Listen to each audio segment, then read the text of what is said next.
Congratulations, you finally made it to 4 p.m. You know what that means. Happy hour. It's time to kick back, relax, and dive into the world of sports with the Young and Norvelle Show. Whether you're catching up on the latest scores, analyzing the big plays, or gearing up for tonight's games, we've got you covered. So grab a cold one, settle in, and let's talk sports. Here they are, Patrick Young and Terry Norvelle. And here we come from a busy, diverse weekend of sports. A lot has happened over the weekend. We'll discuss it. We'll preview this coming week. A little bit of a short week in terms of our show. We will not be on Friday, with Friday being the 4th of July, but a lot of stuff going into the 4th of July. And July 4th is kind of the cutoff date, kind of the line of demarcation, if you will, for several sports kind of calendars. Such as, boy, if we can get through this upcoming Friday, I should say, a lot of people, and I'm one of them, kind of say after 4th of July, it's kind of football season. 4th of July and or the Major League Baseball All-Star Game, which are always close to each other. That's kind of a line in the sand as well. It is not exactly mathematically halfway through. Actually, the baseball season is actually more than halfway through right now. But we all kind of, when it comes to Major League Baseball, we all kind of say 4th of July, All-Star Game, kind of the halfway point. So we're at a lot of halfway points. A lot is happening in the NFL today. Big trade today involving a former lightning rod Jaguar player. Jalen Ramsey has been dealt today. As we welcome Patrick Young to the show. Yeah, big deal. A couple hours ago, it was announced that Jalen Ramsey, the Dolphins, and the Steelers have basically, I know there's another player involved, but basically a Minkah Fitzpatrick safety trade for cornerback Jalen Ramsey. So Jalen Ramsey on the move to Pittsburgh, and Minkah Fitzpatrick comes to Miami. The tight end? Didn't a tight end get traded as well? You know, I think there was another player or two in that same trade, or a different one. I know at some point. Yeah, Jonnu Smith. Jonnu Smith was included in the trade. So the Dolphins have agreed to trade 3 times. And you know what? I know Jaguar fans have a lot of mixed opinions on Jalen Ramsey, his time here. Uber talented player, but this is a big deal. The Dolphins have agreed to trade 3-time All-Pro quarterback Jalen Ramsey and tight end Jonnu Smith to Pittsburgh in exchange for 3-time All-Pro safety Minkah Fitzpatrick. We had heard that something was going to come down, that Ramsey and the Dolphins have decided to divorce. Ramsey made out well because he got a big chunk of cash, but that's a big deal. Ramsey's a good player. He may be a bit of a head case and a locker room issue, but he's a damn good player. Yeah, he's a good player, but I think he's the kind of guy. It seems as though after he left Jacksonville, he's the kind of guy you want on your team, but you absolutely hate playing against them. Good point. And I think he's. I mean, after leaving Jacksonville, I think he has grown up some, and obviously, I think we got to have a little bit of grace for him. And I'm not trying to displace any of his responsibility in his actions, but he goes from, probably being coddled a lot at Florida State, being a top player there. Yeah. And then you get, and I love him. Tom Coughlin, man, he's tough. Yeah, that was tough, man. That's a tough change to go from Florida State star to, Tom don't play no games. He don't play the radio. Yeah, I agree with that. I agree. There's some truth to that. You look at Ramsey and his time here in Jacksonville. Obviously, he was a high draft pick, and he was good here. I mean, say what you want, and not liking the guy and not judging him fairly are two different things. Ramsey, I felt his time here in Jacksonville, he never bought in. He wanted to be at a bigger, more glitzy city, I always thought. Yeah. Yeah, I think he was like, you can't control who drafts you the first go-around, right? You can't. Now, you can you can try to manipulate the draft a little bit, but you can't control who drafts you. I always thought Ramsey thought he was more of a Las Vegas guy, an L.A. guy, a Chicago guy, a New York guy, than a Jacksonville, Florida. I never thought he bought in here. I never thought he bought in as good as he was. I think for sure, and you know what's relative to this, listening, I think Ace Bailey that just got drafted. Had a report came out that they told one of the top 5 teams, don't draft me, which, you know, if Utah was still that team that drafted me, said, don't draft me, that's already a bad start. And I don't think there was anything vocal from Jalen like this Ace Bailey kid in basketball. Yeah. But I completely agree. Like, you know, oh, dang it. At the point, do you remember the show called Ballers? You may not have watched it, Terry. I absolutely do know. And the NFL got pressured, or ESPN got pressured into taking it off or whatever. Yeah, I remember it. Oh, really? They did? I didn't realize that happened. Yeah. But in that show, this was, I mean, years and years ago, Jalen Ramsey was probably still a Jaguar. On that show, they made a joke about people go to Jacksonville to die, for their careers to die. Yeah, and I always felt like that Jalen. I don't know his. You know, when he was drafted here, that was what 6 years ago, 7 years ago. He may be, as you said, a different guy, a more mature guy, a more of a fatherly husband guy. But it really felt like Jalen Ramsey. He had a lot of and I don't mean this bad at all. He had a lot of Dion glitzy. New York City, South Beach, and he went. You almost kind of felt like he went, oh, I got drafted by Jacksonville. Okay, yeah, you know what I mean. Yeah. And because of that, I always felt like his time was short here. It was a stop, do your rookie league contract and get out. But he could play. You know, Mika Fitzpatrick could play. I like both of those guys. I like both of them. Yeah. Yeah, and Mika's got that kind of. He's got that kind of. I think it's what you want in a safety. Yeah, like he's a hit first guy. He is. You know, he's and you know I definitely did not like the hit that he put on Nick Chubb. Yeah. But I don't think he's a dirty player. I just think he treads that line of aggressivity that we hear being physical. Don't you love how often NFL teams in their but you know what else do you want them to say? They talk about their physicality, and aggressiveness all the time in the preseason. Like every single team says the same thing. Yes, they do. They do. But both of these players, and I think they're relatively the same age. I'm not positive, but I think Minka and Jalen are relatively the same age. They were both really good college players. One at FSU, one at Alabama.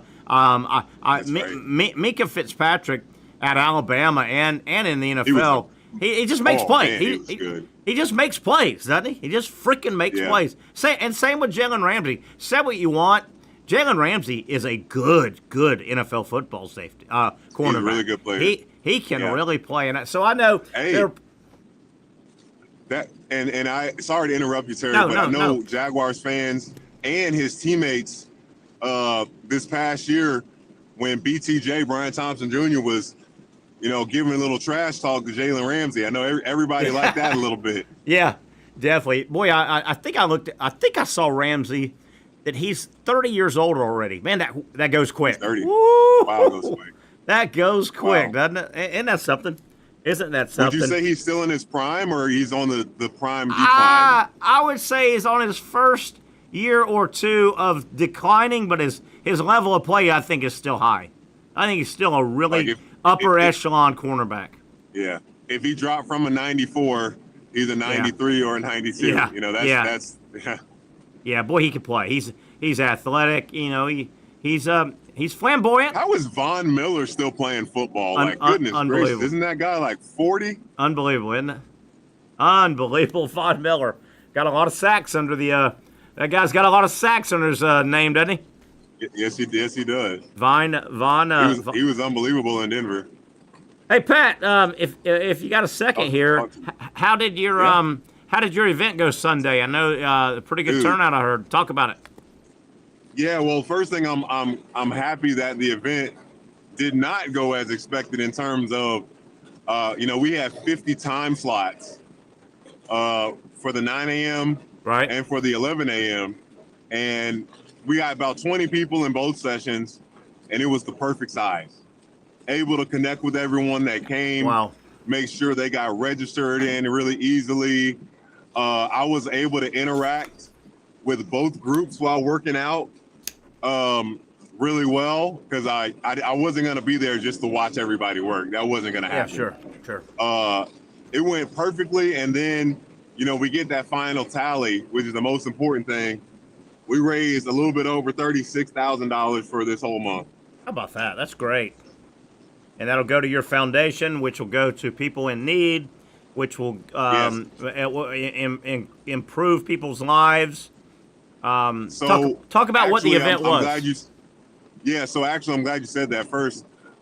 So the direct impact, it's about $20,000, $21,000 of that money is going to go to is we purchased a functional electrical stimulation bike. That's going to, I have my own personal device, and places like Brooks Rehab and many hospitals here have those, but a place like the transitional care unit, it serves mostly people that are going to be uninsured, poor, homeless, and they get a plethora of neuro injuries that can benefit from this. So I brought my personal device. Wow. So we could take a picture with it to showcase people like, hey, this is what it does, this is how it works. And that device has already actually been delivered to the hospital. So how about that? Look at that. Look, we don't waste no time, man. We don't waste no time with the Patrick Young Foundation. Yeah, and that's wonderful that you guys are very transparent about where the dollars are. That's important. Oh, yeah. Being transparent is important. That's a lot of money. Anybody to question. I don't ever want an article to come out or anyone to question that we're misappropriating funds. Yeah. And that's happened to too many athletes, including Russell Wilson. Yeah. And you said $36,000. I mean, some people may say, oh, yeah, well, United Way or something like that does billions. Well, 36, that's still a lot of money. And people want to know transparency where the money's going. And that's fair. And that's fair, right. I think. Yeah. Yeah, and the biggest push here is the fight against insurance. We're one of the only countries that our lead cause in homelessness is medical debt. Wow, I didn't know that.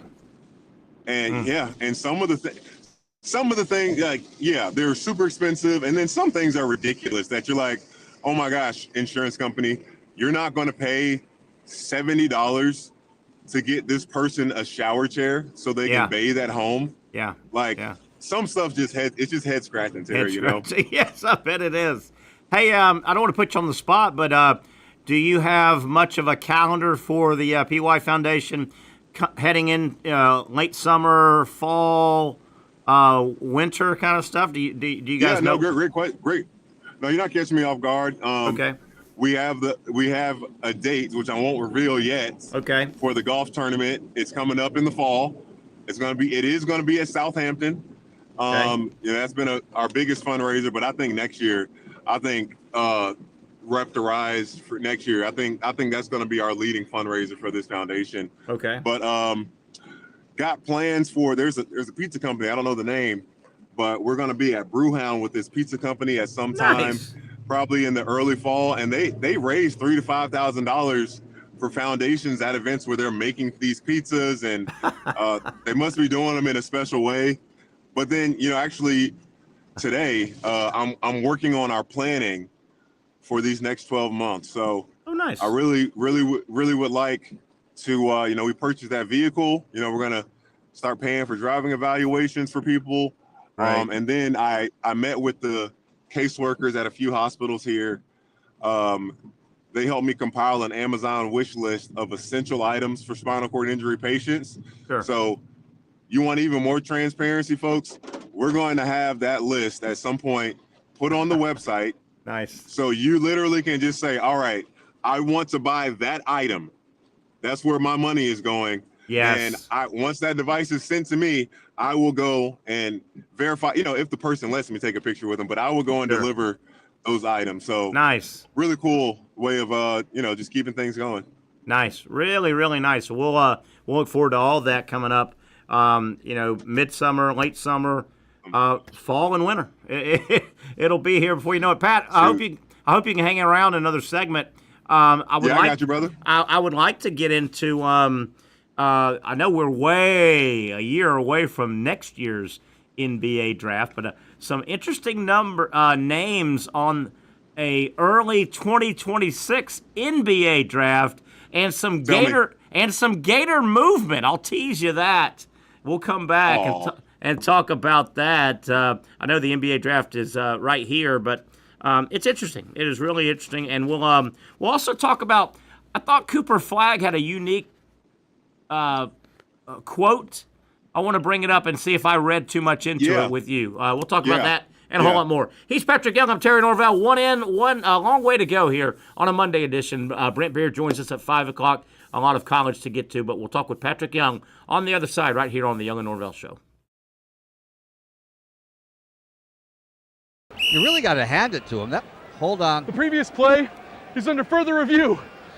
I'm not sure what he could review, but okay.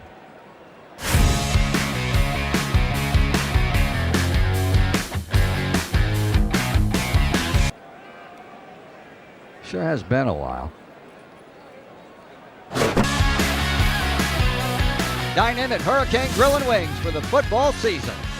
Well, there he is. Oh, what is that? At Southeast Orthopedic Specialists, we know pain and injuries can stop you from doing what you love. This is why our board-certified orthopedic specialists offer the latest in both non-surgical and surgical treatment options and create a treatment plan tailored to your unique lifestyle and goals. So, whether it is a sports injury or that nagging pain that's keeping you from doing what you love, our team has the right treatment for you. For more information or to schedule an appointment online, visit our website. Most of us know how to throw.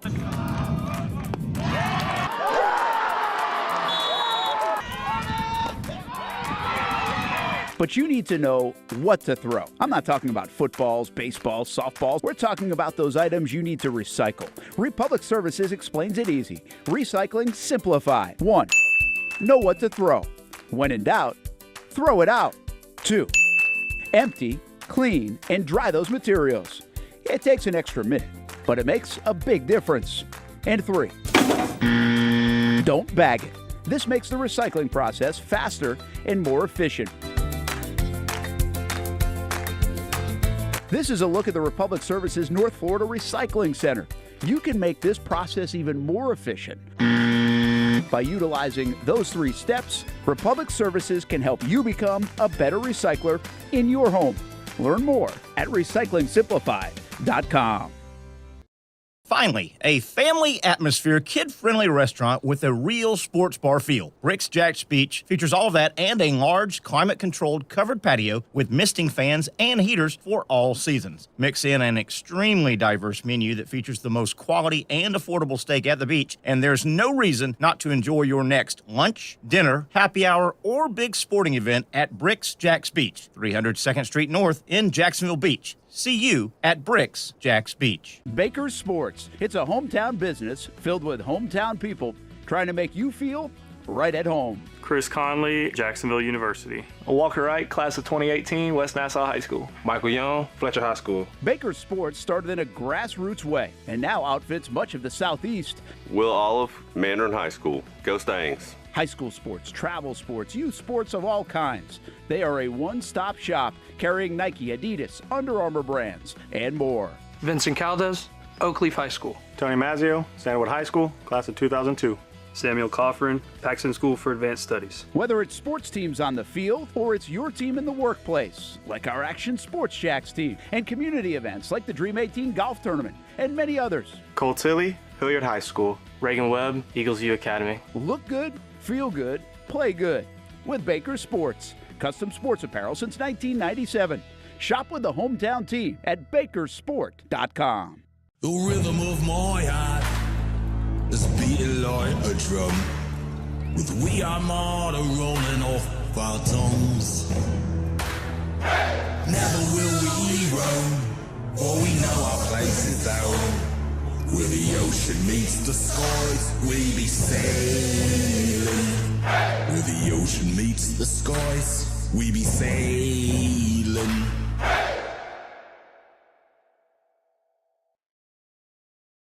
Hey, there is plenty of time this summer as we cruise through the hot time here in Jacksonville. Plenty of time this summer to go ahead and get your favorite basketball player. Maybe it's your son, your daughter. Work on their game, improve their game. Send them over to the Jacksonville Basketball Academy. Several weeks left. They've got 9 weeks of academy training, and your basketball player will greatly benefit all aspects. Of course, they will work on shooting and rebounding and footwork and things like that, but understanding the game, teamwork, things like that. Maybe you've got a basketball player that's trying to make his or her middle school team this coming season, or maybe the high school team, or ready to take the game to the next level. Maybe this is a talented player that, hey, we can get a college education by playing basketball. Well, you can refine your game no matter where it's at by attending one of the basketball camps or multiple camps at the Jacksonville Basketball Academy. Check out what they can do for you and your basketball player. Find them on Google at JacksonvilleBasketballAcademy.com. How about that, Pat? Basketball Academy. Oh, yeah. This is time. You should be teaching that, Patrick. You should be over there teaching. Nope. I know you're busy though, Patrick. You're young. You're busy. No teaching. No just teaching. Watch. You'll just watch. Y'all go do your best. Go there. Be your best. You do you, right? You do you. You do you. Yeah. Hey, your boy Cooper Flagg, and I'm making more than there is into this, but he had a quote. It was a weird comment. He had a weird. I don't know if we're talking about the same thing, but he had a weird, I thought, comment on an article talking about being drafted number 1 to the Dallas Mavericks. Cooper Flagg, and I'm paraphrasing here, he came out and said something to the effect of he's happy that he doesn't have to be the Mavs' centerpiece. Well, Cooper, you went first. You're being called a generational player. From day one, you are going to be considered the centerpiece, isn't he? Well, maybe he was thinking from this perspective. You still got Anthony Davis and Kyrie Irving. Sure. So those are like we know how great they are. I guess maybe he's saying, I don't have to be the man right away. I get to develop behind these 2 superstars. I guess. But he is. I mean, but yeah, it was a weird kind of, that is the comment I was thinking of. Yeah, sure. Yeah, and especially with Luka being shipped out of town, you are going to be the centerpiece, Cooper. You are the centerpiece, bro. You don't get drafted 1 of 1. You know, I mean, I'm sorry, but Magic Johnson was the centerpiece. Larry Bird was the centerpiece. Michael Jordan was the centerpiece. And your name is being mentioned around those guys. I know that's not fair early, but I'm trying to think. Does any number 1 draft pick come up to mind that like the franchise didn't have the idea of them being I don't know. the guy? Yeah, we're gonna. Hey, I know you're 1 of 1, but we're gonna let you develop for about 4 years. No. That's not how that works anymore. No. I think he's on it, but honestly, you look and you see that Cooper Flagg, he was at like USA camp at like 16, 17 years old, keeping up with NBA players. So isn't that something? I think, that is the expectation should be, and it's fair because he's shown he can do it. Yeah. I'm not taking this off of somebody's word. He's shown he can do it. Yeah, man. Like, don't be surprised if he's like an all-star in year 1. And PY, didn't he start maybe a lot of his first year at Duke? He was 18. I think he just turned 19. He was 18 years old. Yeah, I think so. God, that's nuts, isn't it? 18 years old.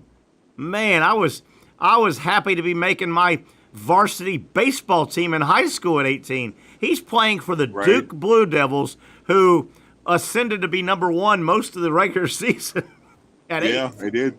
At 18 years old. Hey, Pat, way early, but The Athletic came out with a look at the 2026 potential first-round NBA draft, right? And I thought a lot of things were interesting. The SEC had 7 guys mentioned as potential first-round picks. Yeah, Nate Emmett, the guy from Tennessee that reclassified. LeBron Filan, remember him from Alabama, nice player. Yep. Kentucky got a transfer, Jaden Quintance. Can't remember where he transferred, so he came over to Kentucky. They think he's going to be a high pick. I'm not going to tell you number 15. I'll tell you number 18, Carter Knox, nice player out of Arkansas for Calipari.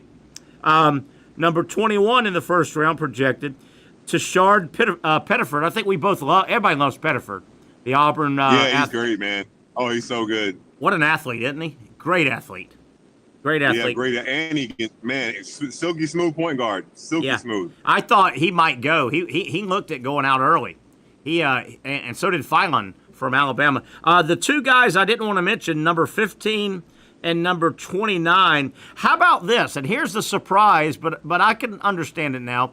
And Pat, I want your comment. This Athletic article said right now, if the first round was today, they have from the University of Florida at number 15, not Thomas, not Condon, Alex Condon. They've got Thomas Houck at 15 in this list. How about that? Look at that. They love at 6'8", 6'9", they love everything he does. They think he does a little bit of everything. He handles, he runs, he shoots, he rebounds, he finishes. How about that? Thomas Houck, he's got a lot of game, man, and it looks like it's getting better every day. Wow. I hope he doesn't. I hope he doesn't see this. I know. I'm with you. Just keeps the noise out. I'm with you. Keep the noise out, man. That's pretty incredible. Who's our other player you don't want to mention? And number 29 is Alex Condon. Condon's kind of he's still in that. You know, he was 32, 33, 28, 29 last. This past draft. But I think Condon's got to. Because Condon is a true big down low guy. How can swing around, right? So Condon. Oh yeah. What are your thoughts? Condon's got to pick up his low post game because he really does. I mean, he can make a 3-pointer, but he's not going to run around on the perimeter like Houck, is he? I think he needs to pick it up with his ball handling a little bit. Yeah. Not terms of like bringing the ball up the court, but he's got such great quickness and really good counter moves as the post. He could take some bigs to the basket. Yeah. But something like Thomas Houck, when he would take bigs, he probably could have done a better job of changing speed sometimes. Yeah. Like you go, stop, pump fake. Condon, he would never go all the way to try to dunk on somebody. No. Like, he wouldn't do it. No. And you're right. Houck had no problem embarrassing your ass. No. He'd throw one in your face. Neither one of these guys, he's got Thomas Houck playing more 3 this season, so we'll see how much more his ball handling has improved, but he is a great passer. He's a great passer. Yeah, he's got a well-rounded game. But, I thought it was interesting that Houck, and I think most of his ranking was probably the last 10 games of his season, right? Thomas Houck, he went nuts in the tournament and the SEC. He went nuts the last 10 games. He really did. He hit some big shots, man. Goodness, he hit some big old shots. He really did. With that, I want to see if Casey Kurtz is around, if we can get his comments as well about this new topic. I may be making more into this, but it made it had a lot of traction over the weekend. Did you guys see where, and I think I've got this right, the Swiss national women's soccer team, okay? This is the national Switzerland women's soccer team. They had a workout. I guess they don't want to call it a game, but they had a workout with the Swiss 15 under boys soccer team. And did you guys hear what happened? It was a 7-1. The 15-year-old boys beat the women's soccer team. Casey, did you hear about that? Serious? Patrick, did you guys hear about this? No, I didn't hear about that. Wow, Casey, are you serious? Casey, anything on that? I file it under things that don't matter to me, really. Yeah, but why this got a little traction is the culture we're in and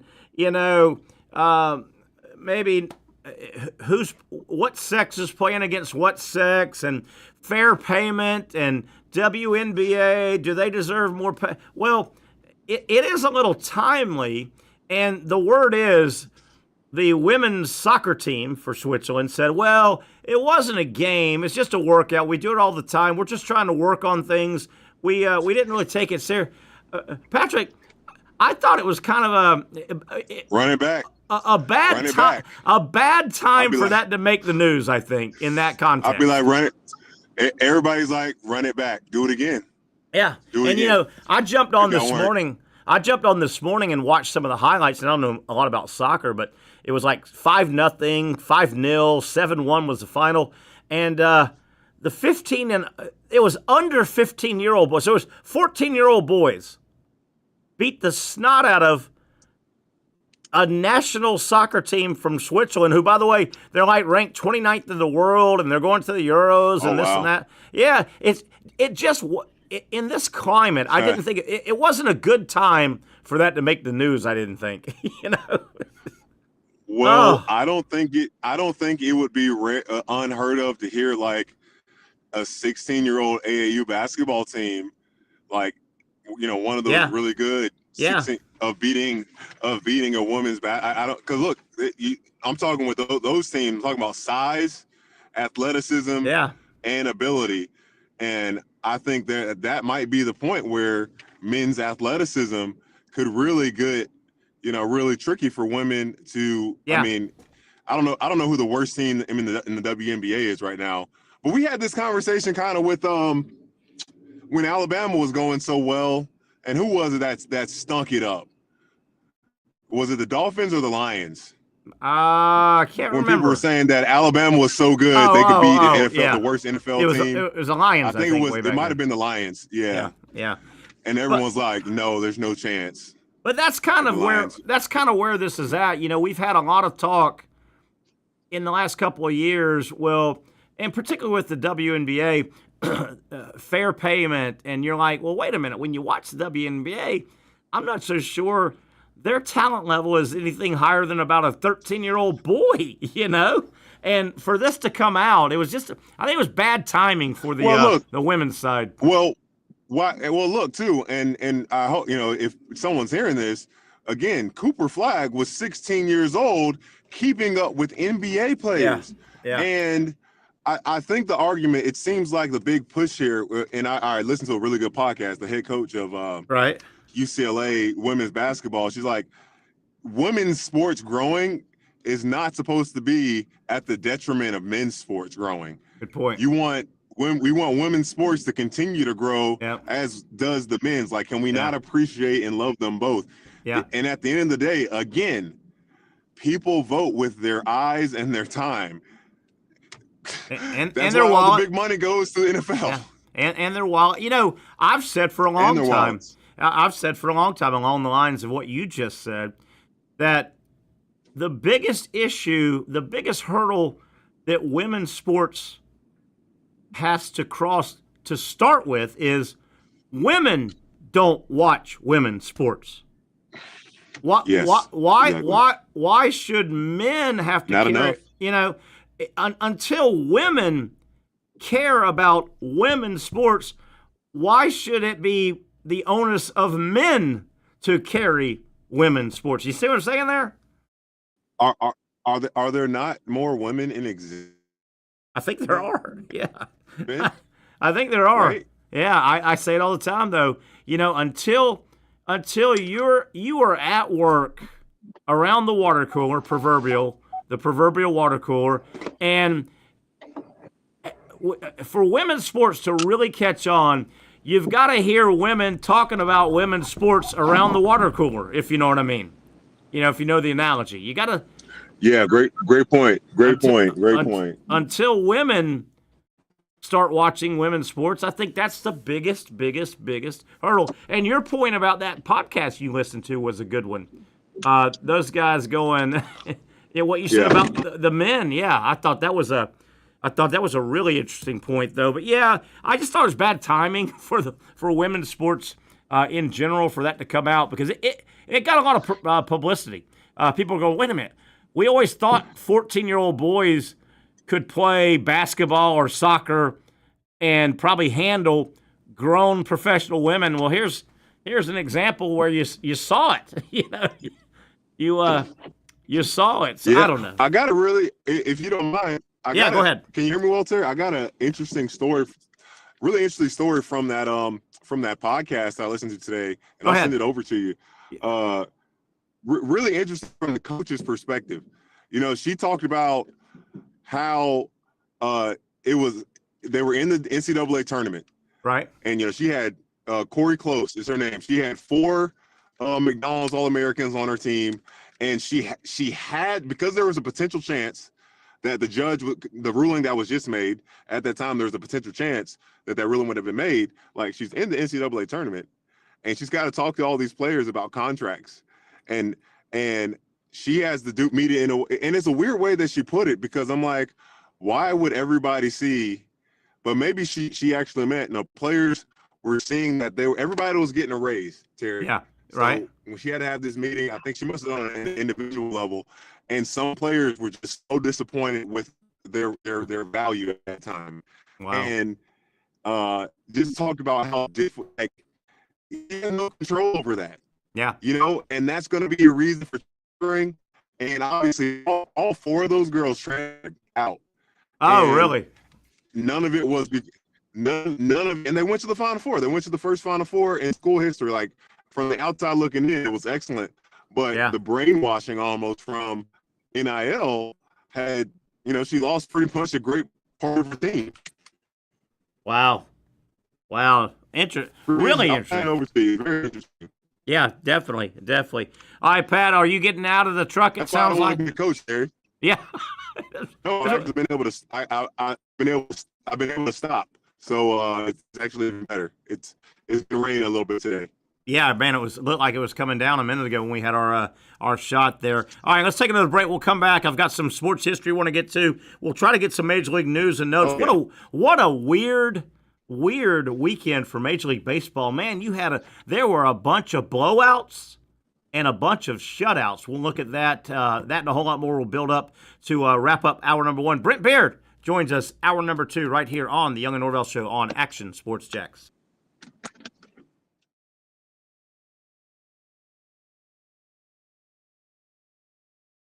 You really got to hand it to him. Hold on. The previous play is under further review. I'm not sure what he could review, but okay.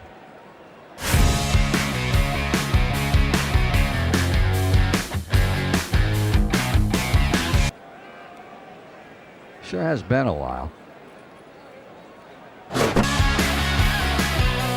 Dine in at Hurricane Grill and Wings for the football season. Well, there he is. Oh, what is that? At Southeast Orthopedic Specialists, we know pain and injuries can stop you from doing what you love. This is why our board-certified orthopedic specialists offer the latest in both non-surgical and surgical treatment options and create a treatment plan tailored to your unique lifestyle and goals. So, whether it is a sports injury or that nagging pain that's keeping you from doing what you love, our team has the right treatment for you. For more information or to schedule an appointment online, visit our website. Most of us know how to throw.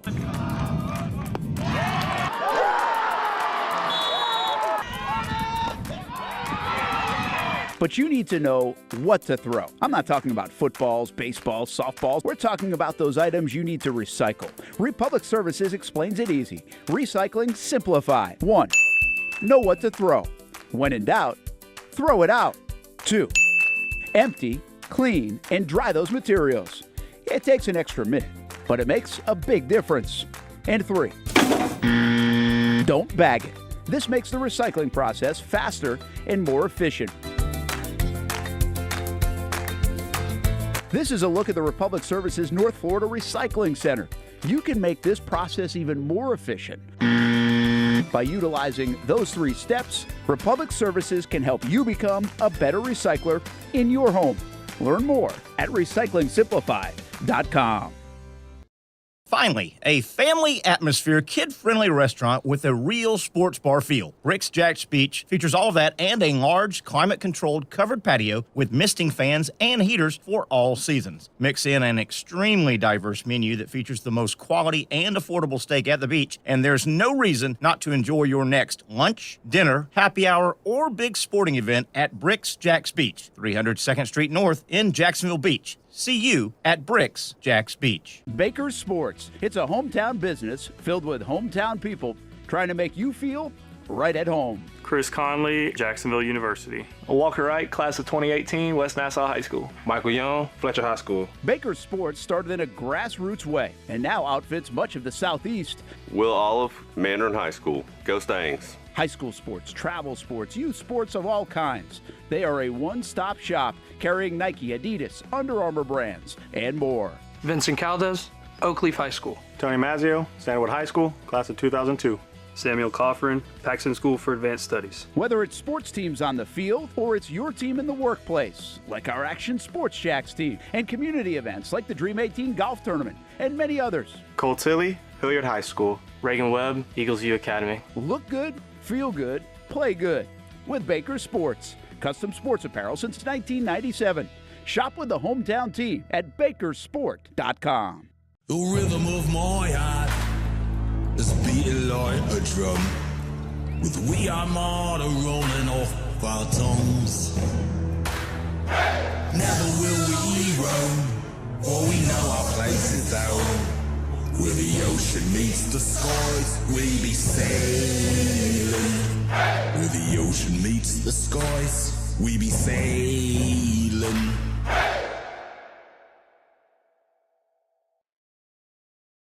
Okay, back we are, the Young and Norvelle Show, rainy Monday at rainy afternoon here on a Monday, as it is kind of a short week. Hopefully everybody's off this Friday. Looking forward to extended weekend. Terry Norvelle, Patrick Young, Brent Beard coming up in the second hour. The biggest news of the day in the sports world is from the NFL.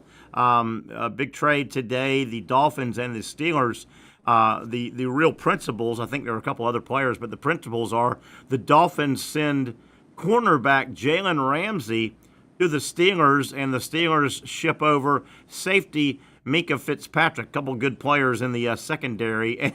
And Patrick, how about the wackiness that will be on the Steelers roster? Aaron Rodgers and Jalen Ramsey running around on the same on the same team. I guess they won't have to cross paths that much, but how about those two loose? Both of those guys would be qualified as loose cannons, right? Little different. Little different, these guys. Yeah. Well, it's interesting. Both of those guys have rings. So maybe that. Yeah, how about that? They both got a ring, which is crazy. Jalen Ramsey got a ring, yeah. Yeah, crazy Major League Baseball weekend. And I say weekend, this past Friday, Saturday, Sunday, in case you probably followed a lot of these games. Patrick, it was a weird weekend. You had a bunch of either blowouts or shutouts. Here we go. How about this? Friday night, and I won't go over each game, who played who, but Friday night, in terms of blowouts in Major League Baseball, you had a 9-1 game, you had an 8-1 game, and you had a 22-8 game. Patrick, the 22-8 game Friday night, it was, who was it? I think it was Tampa. 6-0. It was 6-0, and they ended up losing 22-8. How do you do that? How do you do that? What a game. Yeah, so those were blowouts Friday night. Friday night shutouts, you had in the Major League Baseball world 3-0, 5-0, 9-0, and the Braves got beat Friday night 13-0. 13-0. Home? I think it was at home. Yes, I think it was. Their starting pitcher, the Braves starting pitcher, Bryce Elder, he goes 2 innings. He gives up 8 hits. 3 of those were home runs, 10 runs, 9 earned runs. So that was Friday night. Here's Saturday, Major League Baseball blowouts: 11-3, 15-1, 12-3. Saturday shutouts: 7-0, 5-0, 1-0. Sunday, you had a 12-1 and a 12-5 game, and then you had a shutout, 7-0, a shutout, 2-0, and a shutout, 3-0. Casey, Wow. 1, 2, 3, 4, 5, 6, 7, 8, 10 shutouts in Major League Baseball over 3 days. Isn't that a lot? I mean, these are Major League Baseball players. Yeah, I mean, that's a high number for sure. Man, did you see some of these crazy scores over the weekend? I didn't really, but yeah, that's crazy. Yes. Crazy. Crazy. How did you give up 28 runs? I know. How about that? What score did you say? Did you say No, 28? It was 6-0 Friday night, and then the team that was up ahead 6-0, they ended up losing 22-8. So they got outscored 22-2. 22-2 after they were up 6-0. Crazy. Dang. Crazy. All right, let me go over some. Those are games where everybody's eating. Oh, you everybody's think? hitting. Man. Everybody's working on that batting average. All right, Major League Baseball news and notes here, Pat, as we wrap up hour number 1. Patrick, Jack Caglione still struggling. He went 1 for 5 yesterday. He's hitting 179, and he's got the Royals in an awkward position. The Royals are struggling right now, but they're still only 4.5 behind the last playoff spot in the wild card. So, man, you got the trade deadline. Are you a buyer? Are you a seller? Boy, Caglione needs to get hot here the next 10 games. He really does. Oh. You think they will trade him? No, not trade him, but they have to decide, are we a contender or are we a buyer or seller? Maybe they want to sell off somebody, right. or they're in a tough spot because I got you. They're still within striking distance of the wild card, but and then what do you do with him? If he goes 10 more games and he's under 200, do you send him down? You don't want to wreck his confidence. It's just an awkward situation. You just wish he was hitting better, so you don't have to make that I don't decision. think it would wreck his confidence. Hope not. He's such a hard worker, man. I think, that reality check, and then, I think he'd be more motivated if they had to send him down. Maybe. I don't think you can expect – how long did it take for Aaron Judge to become Aaron Judge? I think Casey was talking about that one time a week or so ago. I think he was, 26? A little bit older.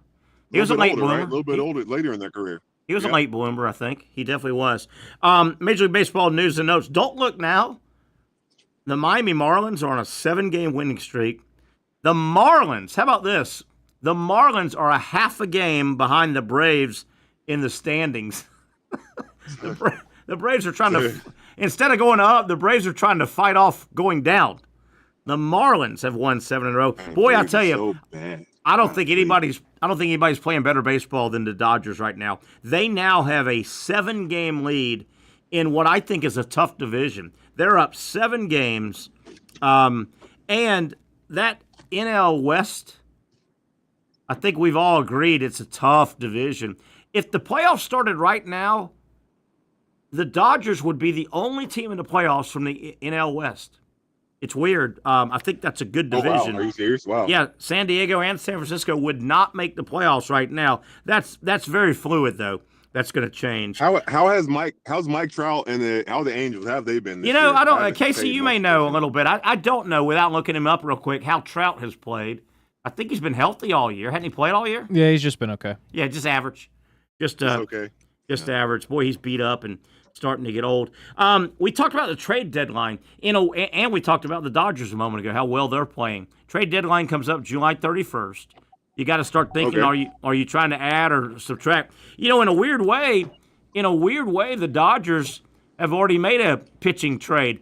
They're getting Ohtani back. Ohtani just went 2 innings the other night, and it looks like he's going to be a force on the mound. That's like found money. They got him clocked him on a 101.7. Yeah, how about that? Fastball. How about that? That's his fast one ever, right? He had to be so antsy because it seemed like the process for him to get back and throw but it probably helped so much that he was still playing. He's still hitting. Might have, but if you think about because just imagine you tear your arm up. How much are you actually with the team that whole season? Yeah, good point. You look at the Dodgers, though, it's almost like they have made a move. They have made a trade move to get a pitcher, but they didn't have to make a move because he was already on their roster. They didn't. I know, right? That's kind of like finding. To get that, man, whew, I know. That boy. It's like finding $20 in your pants pocket, you know? You're like, whoa, this is nice. Big series. That doesn't happen much anymore, Terry. No. I don't think the young kids would understand that one. You remember those days, right? You pick up the jeans or the shorts, you reach in your pocket. Maybe you're about to do some laundry. You go, whoa, there's $20 in there. Yep. Yes, sir. That is good. Probably the best midweek series in baseball. The Yankees, who are scuffling a little bit, they're at Toronto. Don't look now. Toronto's only 3 games behind the Yankees in the division. And don't look now. Tampa Bay, they are home this midweek. They play the Athletics. So Tampa is only like a game and a half behind the Yankees. So Yankees got a big weekend or a big week coming up. Have you followed, Patrick, the Mets? Man, they have collapsed. The Mets have lost 13 of their last 16 games. They were swept over the weekend. Dang, man. How about this? The Mets were swept over the weekend by the Pirates, and the Mets did not have to face Paul Skeens. They just happened to miss him. It wasn't his go. Wow, that hurts, doesn't it? To get swept by the Pirates, and one of the games was not Paul Skeens. Oof. That's going to leave a mark. Wow. I think the Mets were outscored in those. I know, right? They were outscored 30-4. Has Alonso been pretty okay this year? A decent year. Yeah, he's had some good power numbers. Decent year. Decent year, had some good power numbers. It's hard to hit in baseball, man. It is hard. You strike gold once. Woo. It is no guarantee that you're going to do it again. I'm with you, man. It is tough. The Colorado Rockies over the weekend, they set a record, and then I think they messed around and got a win. Over the weekend, the Rockies had hit a 18-63 record, meaning the Rockies had the worst record in the history of baseball after 81 games. Now they messed around and won it. They messed around and won a game. They're sitting at 19-65 right now, Patrick. Ooh. 19-65. I want to so badly hear like what the manager is saying this year for that team. Yeah, I mean everybody's got to be absolutely miserable, Terry. Yeah, and do you blame the manager or do you blame the general manager? I mean, the manager manages the roster he has, right? The manager. I mean, if your roster's terrible, is that the manager's fault or the general manager? You know. Right. And the GM's the decision makers. Yeah, like, what you gonna do? He's the final one. He ain't gonna go. 2 teams that are really playing good baseball right now. They're hotter than fire. I told you the Dodgers. The Dodgers are playing real good, and they're in a tough spot. They've played good teams, and they're beating everybody. The Dodgers are like they're beating San Diego in a series, San Francisco in a series, San Diego. Don't look now, Houston. Boy, Houston, they're first place in their division. The Astros, all they do is win. They swept the Phillies, and the Phillies are good, but they swept the Phillies. Houston went 5-1 over their last 2 series. They beat the Phillies and the Cubs, 5 wins to 1 loss. So, baseball. Patrick, we've got this week, we've got next week to Sunday, and then they take off that Monday, and then the All-Star game is on July 15th. Baseball cruising, buddy. Cruising. Never slows down, man, when they start playing in baseball. They play a lot of games, dude. Oh, don't lose, Pat? Boy, Terry, like, God, no, boy. I mean, I need some football. Yeah, and you know, baseball, think about it. They're 88, 89, they're 90 games or so into their season already. It goes fast, man, with this. They play all the time, man. Yeah. All the time they play. All right, let me do some sports. Let me do some sport. I think baseball and soccer players, like European top level, I think they get the shortest break of all. Play the most games in the shortest break. They never seem to be off, do they? Never. All sports. They never seem to be off. All right, a couple this state with the national team stuff with soccer, you know, you got to play national team games in the middle of the season. Yeah. Terry, well, you know, how crazy is that? Just think the NBA. We have a national team game, and guys got to leave in the middle of the season to go play. I like it though. I like it because it happens in basketball as well. Same thing. Yeah. And it's funny you mentioned basketball. I was just thinking about basketball. I think that's one of the things that the NBA guys don't love about the Olympic basketball is every couple of years when the Olympics are around in summer games and they play basketball, the basketball Olympic games are in the summer. Well, you only have a little bit of time off in the summer if you're one of the basketball players on the Olympic team, right? You're like, when do I get any time off? Ugh. All right, let me do some sports history, and we'll get you out of here, Pat. You're absolutely right. And then, go for it. And then we'll get Brent Beard. This date, 1960. Is that what they call you, Terry? Never. I've never heard of that. I've never heard that in my life.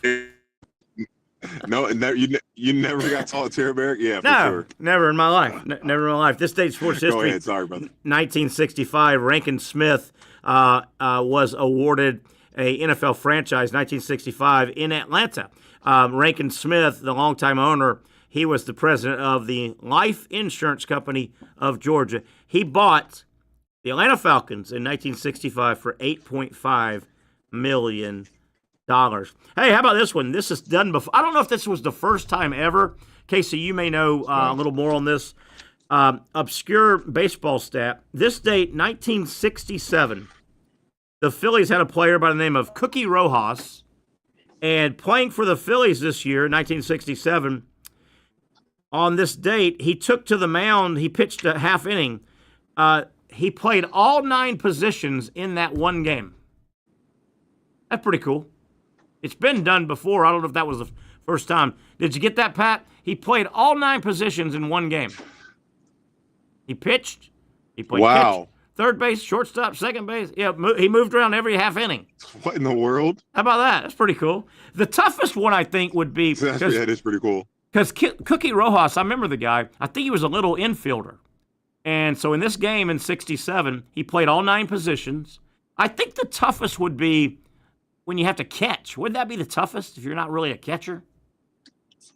Be tough. I know, right? Yeah, probably. That's the position that's most unlike any other. So yeah, that'd be tough. And you gotta have like those catchers are so mobile and like reactive nowadays. Like you watch the pros and like if you've not.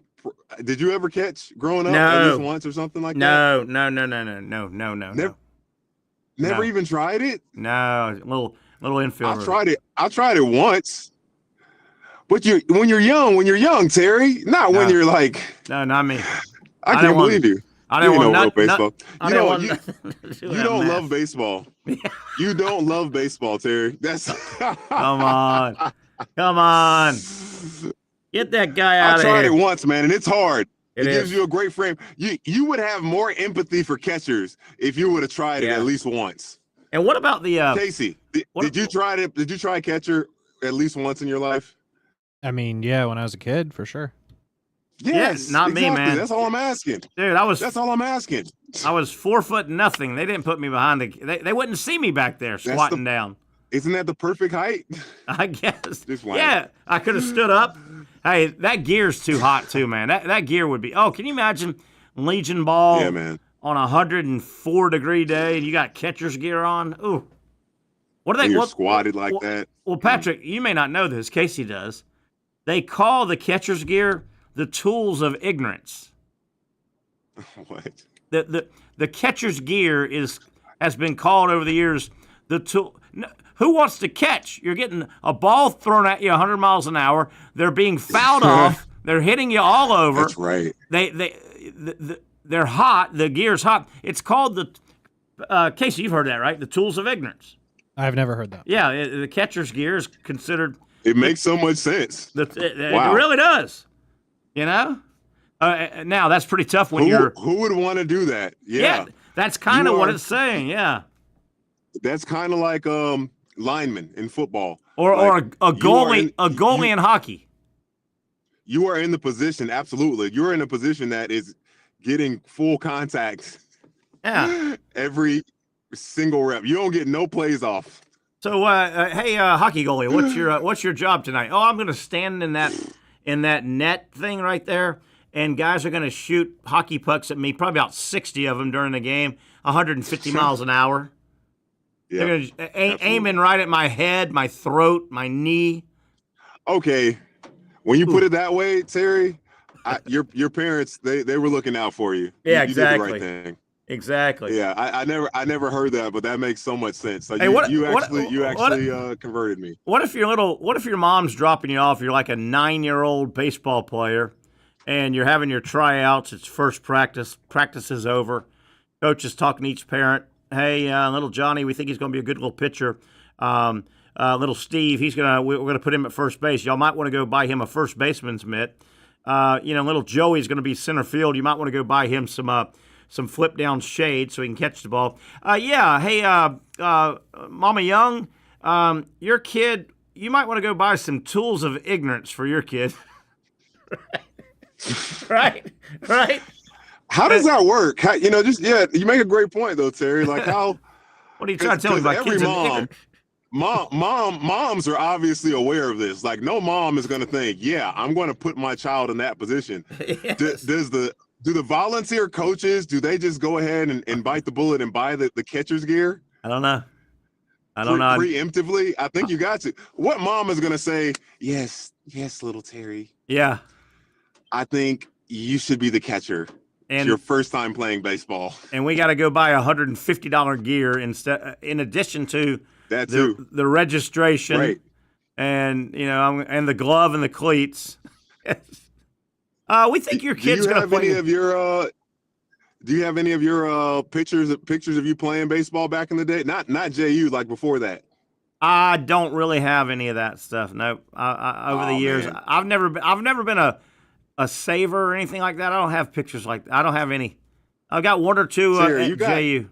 Pictures are the one thing that you can't replicate, though. Like, I got it up here in my mind. I got it up here in my mind like that. Like I don't really have a picture of that monster fish I caught the other day. I remember it. I remember it, Pat. All right, last thing, Pat. This date. That was a good one. 1994 on this date. A couple things happened on this date, 1994. O.J. Simpson, his pre-trial hearings got underway. Wow. Man, was I didn't follow it much. I just wasn't one of those TMZ kind of people. But man, that whole O.J. trial and the chase and all, that one of the biggest sports stories in our country ever. I mean, it was a massive story. Ever. I mean, dude, that story. If kids they're familiar with this new version of the Bronco, like our buddy Mark Lowry, right? Yeah. He has that pretty big blue Bronco. Yeah. That car was literally discontinued. It really was. Of O.J. Simpson. It was. I like the new Broncos. And what's worse, in between, after the trial and everything, he still does stupid, idiotic things. Yeah. Like when he tried to rob and steal that memorabilia he lost. Yeah, remember that? And then obviously lost his trial. And then there've been like 3 really well done documentary shows recreating that, showing how messed up that whole case was and everything. Yeah, it was a circus. We'll still bring the car back anyway. Yeah, we'll bring that car back anyway. It's okay. It was a total circus, the whole thing, and but for people that don't remember or are not old enough to remember that era, I was gonna say learning O.J. the Kardashians. Yeah, that's when the first time that name. Everyone knows Kardashians mostly for something different, but Robert dad was a lawyer. Robert Kardashian, yeah. And by the way, real quick, this date, 1994, also same day, 1994, Tonya Harding was barred for life by the International Figure Skating Association. Remember, her and her people clubbed Nancy Kerrigan in the knee because they didn't think they could beat her on the ice. Oh my gosh, are you serious? You don't remember that story? Yeah. I remember. Now that you said it, you told. Yeah, Tonya Harding. You told me this before. Tonya Harding and Nancy Kerrigan, the two leading best American figure skaters going into the whatever Olympics that was, 92 Olympics. Yeah, so they're going into the Olympics, and they're They're the best two skaters in America. They both think they're going to place medals, and they're probably going to fight it out for the gold. And they've been kind of nemesis, coming up through the youth skating. You know how you come up through the youth and all. So they've known each other for years. And they both make the team, I guess. And Tanya Harding and her idiot people, I guess they said, well, wait a minute. If there's a chance Nancy's going to win the gold, I got an idea. Why don't we take her out? So they had this brainstorm where, like, after a practice, one of the people hires a guy to club her in the knee to put her out.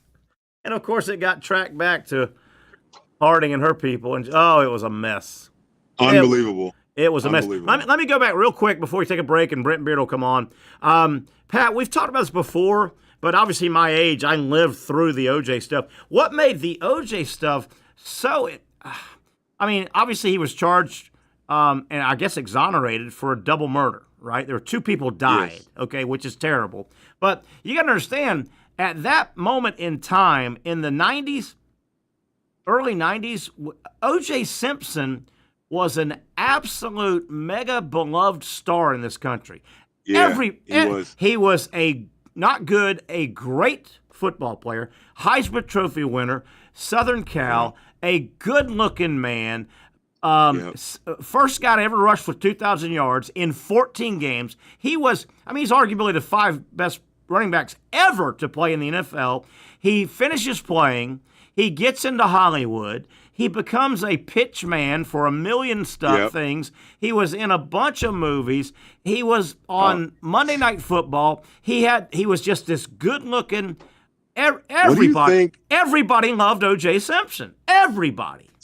You're absolutely right, Terry. And my question is this, because you hear from some of these things where like O.J. was aggressive with his. Were they married at the time? I might have been. They were married at one point, I think, but might have been separated at that time. I can't remember if they were still together when the murder happened. Got you. And well, I guess ultimately it comes down to this, man. Love. It doesn't matter how great you are. Love and a broken heart or whatever was going on, that'll get you to do some crazy things, man. Yeah, and then there were so many. The chase happened on national live TV. Remember, he gets in the Bronco, and that is I'll never forget. It's on a Friday night, and it's live. The news cuts in. The whole world had to be watching it, man. The entire world. The entire world says this Bronco that we're showing you, helicopters and all. O.J. Simpson is in this Bronco with his buddy Al Cowling. They're on the cell phone because the police, I think, were dispatched to bring him in. He was being charged. He was being charged, and he heard about it, so he goes on the run. And this car is driving through all the highways in Los Angeles, and there are thousands of people lining the road because you see it on TV, and they just ran outside. Overpasses, side of the road. There were millions of people, and it went for like 2 or 3 hours. He finally goes back to his house. Yeah, literally. It went that long? And live TV covered it for 2 or 3 hours. He goes back to his house, and the police arrest him right there, I think, in his driveway. And then you had the weird Kato Kalin was the house guy that was in. It was crazy. It was nutso, Pat. Nutso, I tell you. O.J. Simpson. All right, Pat. We'll let you go. Sounds like you've made your destination. Good stuff today, as always. We'll get together tomorrow and have a lot of stuff to talk about. That is Patrick Young as we wrap up hour number 1. We'll come back. Brent Beard, college football, college basketball talk with the main man, Brent Beard, when we come back. Hour number 2, the Young and Norvelle Show continues on Action Sports Jax. You really got to hand it to him. Hold on. The previous play is under further review. I'm not sure what he could review, but okay.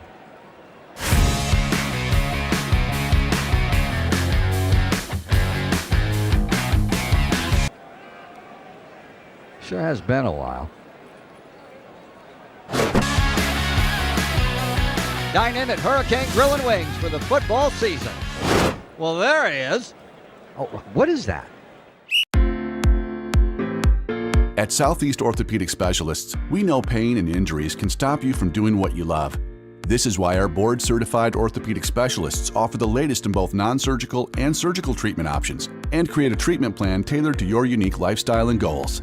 So, whether it is a sports injury or that nagging pain that's keeping you from doing what you love, our team has the right treatment for you. For more information or to schedule an appointment online, visit our website. Most of us know how to throw.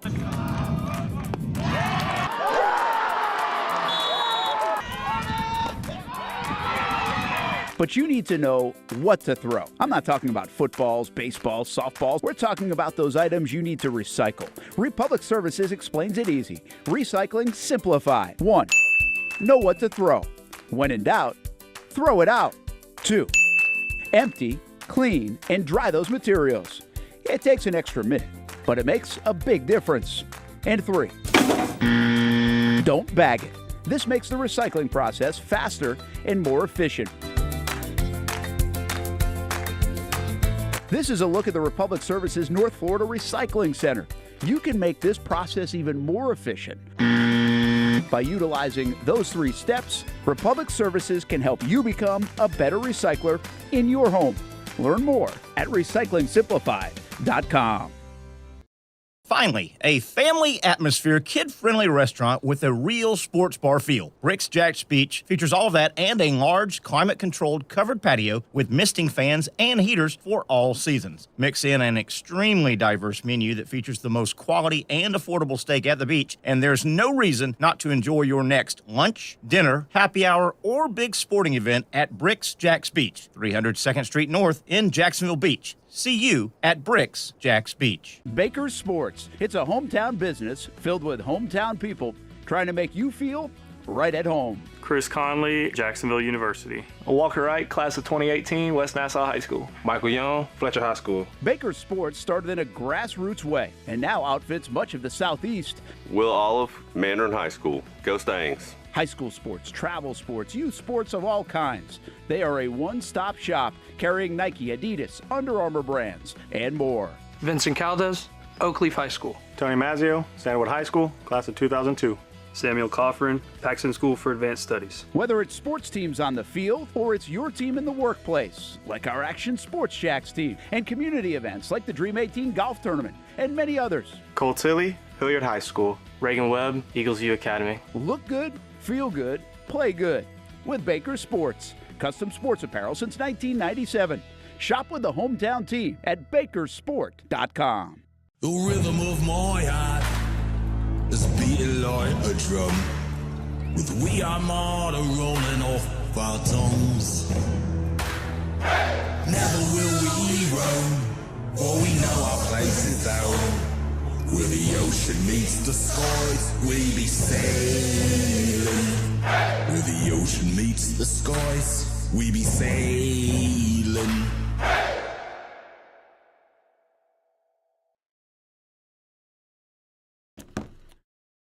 Okay, let's kick off hour number 2. It's a Monday. There's our standard overhead shot of summer in Jax Vegas. Terry Norvelle here. I want to thank Patrick Young for joining us the entire hour number 1 as we kick off hour number 2. Hope to hear from Brent Beard as we welcome Mr. Brent Beard. We were talking a moment ago. This was one of those anniversary days of some of that O.J. Simpson stuff. And Brent, you and I, compared to Casey and Patrick, we certainly remember that and lived through I never dove into it. I didn't go day to day. Like, people followed that trial and all. But, man, that was a crazy, awkward, wacky, massive story, wasn't it, that whole O.J. thing?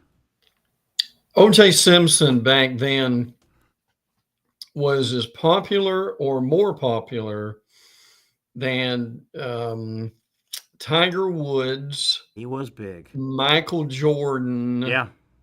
Or LeBron James. He was big, man. He crossed a lot of barriers, and He was beloved. He was everybody's sweetheart. You know, he was the star athlete, a really nice looking guy, he stayed in great shape. You know, he was doing those Naked Gun movies. He had great comedic timing. He was one of the first big pitchmen too. Remember, he made a ton of money from Hertz. Yes. You'd see OJ doing the Hertz commercials, jumping over the airport chairs, running those.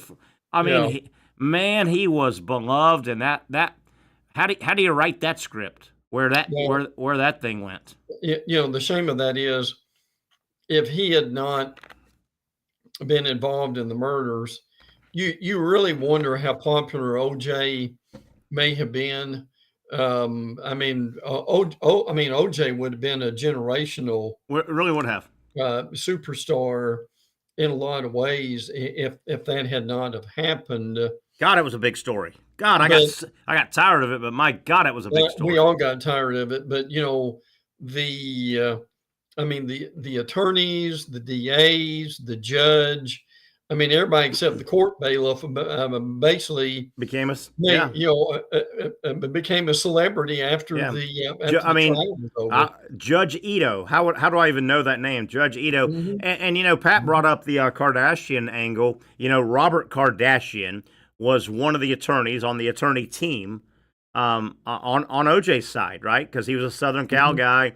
And that was the first time anyone ever had. I mean, he was a known attorney in that area, but he became that name, and he was a nice looking guy, dressed really nice. Remember, he wore suits and nice, and he was. That trial was on television. So Robert Kardashian, yes, of that Kardashian family, and you know, I tell people all the time, the legendary Kardashian family.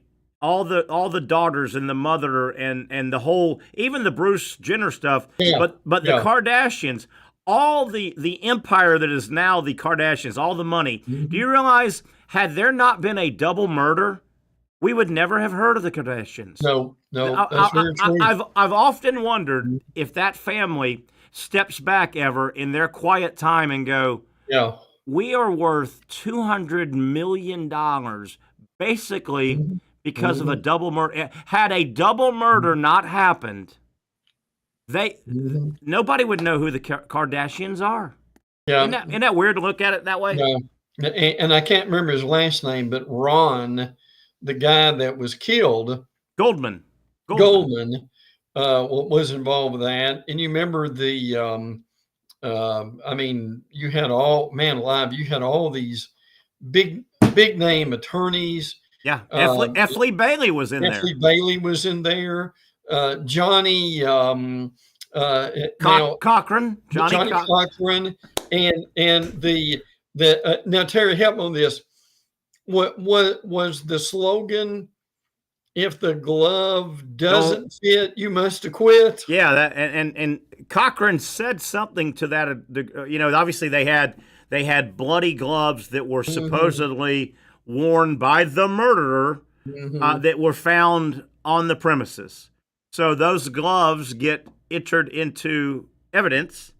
And as the trial's going on, obviously, Johnny Cochran on OJ's side. And wasn't the big deal, they were scared to put him on stand, but they ended up putting him on the stand. Right? Because, you know, if you go on the stand, the other side gets a crack at you too. And that's, but they put OJ on there, and Johnny Cochran takes the gloves, they're in evidence, and he says, "Here, OJ, put these on." And OJ plays it up because he's an actor. Remember, OJ's he's fighting. He's trying, and I can't get them on. They're too small. Which they were trying to make it. Obviously, he would have had gloves he could fit in if it was premeditated. So Johnny Cochran, after OJ couldn't get the gloves on without a big struggle, basically said, if the gloves don't fit, you have to acquit. Yeah. I couldn't remember the exact slogan, but I'm curious, if you ran a survey today, would the majority of people, will they still believe that he was guilty? I think so. I think so. I do too. I think more would, and he got off the initial murder but he was found guilty in the civil trial. There was a secondary, and I'm not an attorney, so I don't know all this, but yeah, I do think it would lean 75-25. Dude, he got away with double murder. Yeah, but I really, I also felt for Ron Goldman's parents, who basically, anybody who's involved with this thing became a quasi-celebrity. Quasi-celebrity, yeah. You mentioned Caitlin, what's his name again? Who was in the car with him? Al Cowlings, former NFL player, his buddy. Yeah, he was the driver. I think he was driving the car. Oh yeah, and Cato. Remember Cato Kalin? He was the house boy. That's what I'm thinking about. Yeah, he lived in the house behind the big house, and he was and he was a big witness. He said he heard this, said he heard that, and OJ was a Frank, and we'll get off this in a second, but OJ was a pitiful caricature of himself. Yeah. After all that was that, but he spent time. He spent time in jail or prison or whatever that was. No, he went to jail. Yeah. For merchandise. He thought some guys had fleeced him out of a bunch of his memorabilia, and they weren't paying him, and he and some henchmen went and stole it back. But you can't just do that. You got to go through the courts. And he did a couple.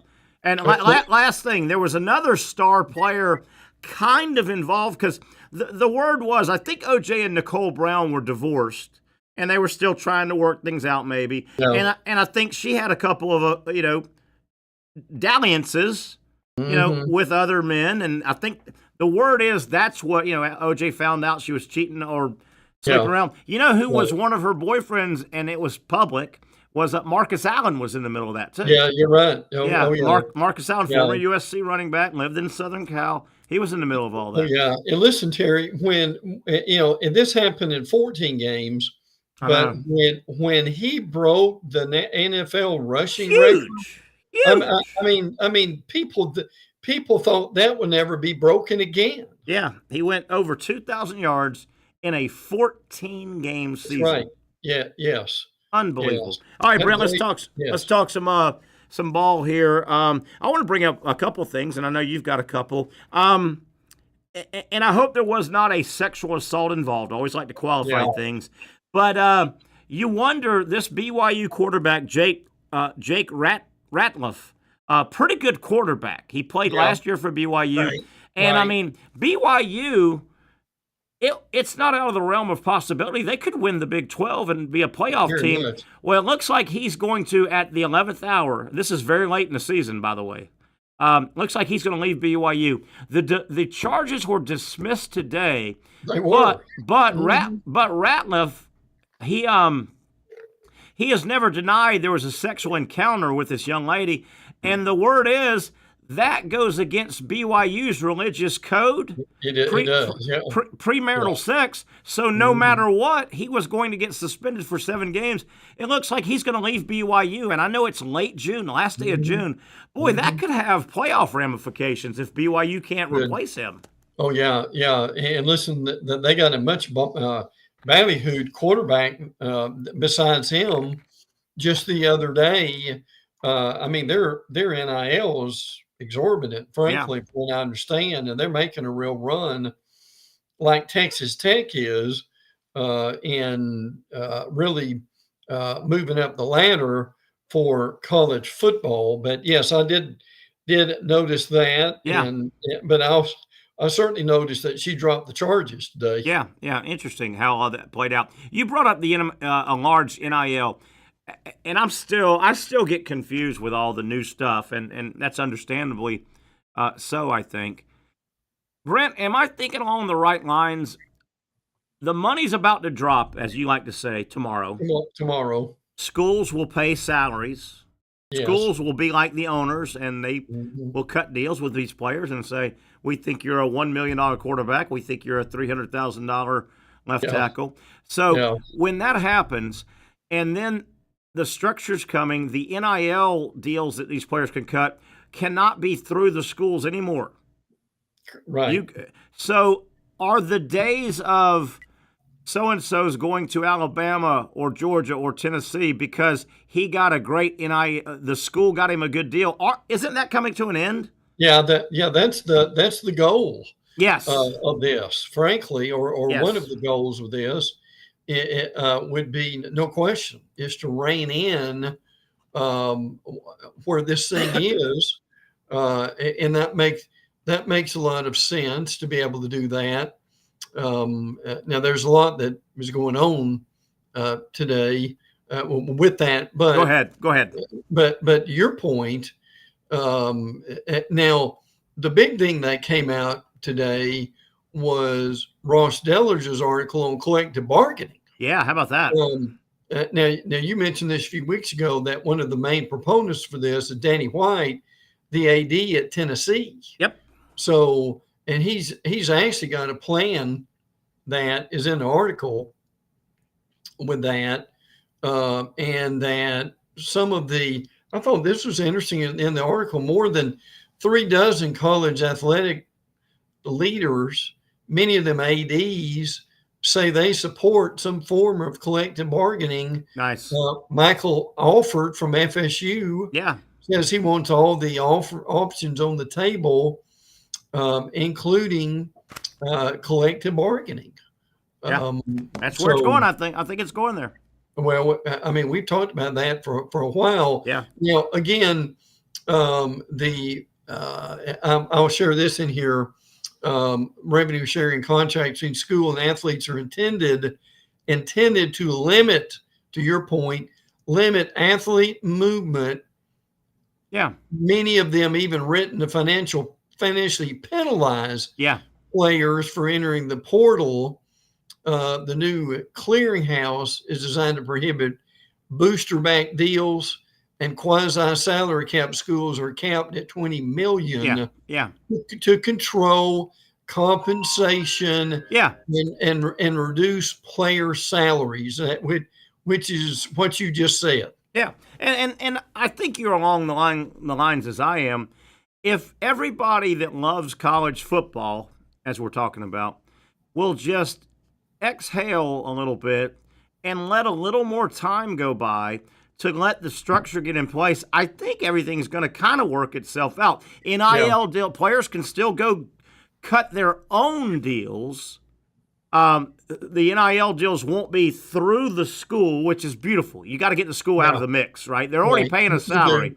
But the player, NIL's not going away. The player can go cut a deal, but then theoretically, if it's done right, the deal has to go to the NIL clearinghouse, if you will, and they have to make sure it's okay. What's the deal? Is it legit? You can't be making $10 million from an oil guy from SMU to go turn on a sprinkler twice a month, right? Right. Yeah. And I think that's the concept. Is there'll be a checks and balances. I think we just got to let a little more time go by and let the system get put in place. Well, they've also got to get over the verbiage here. They are they don't they don't like this pay for play. Yeah. When actually that's what's going on. Sure.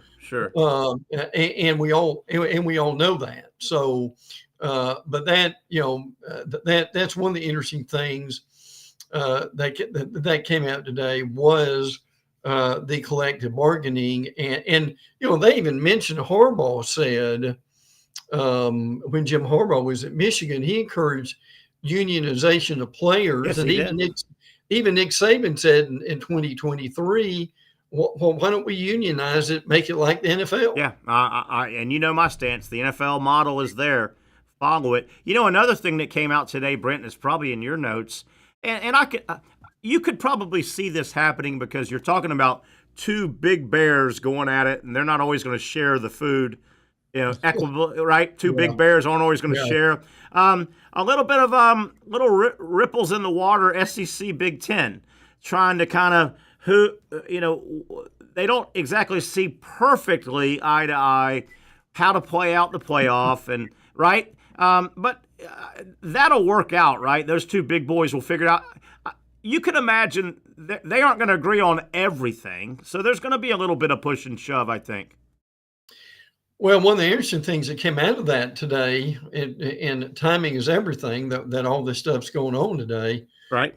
Is Tony Petitti was on Fox with Joe Klatt, and he was asked about, they have been pictured as saying that they are wedded to this 4-4-2-2-1 thing. Right.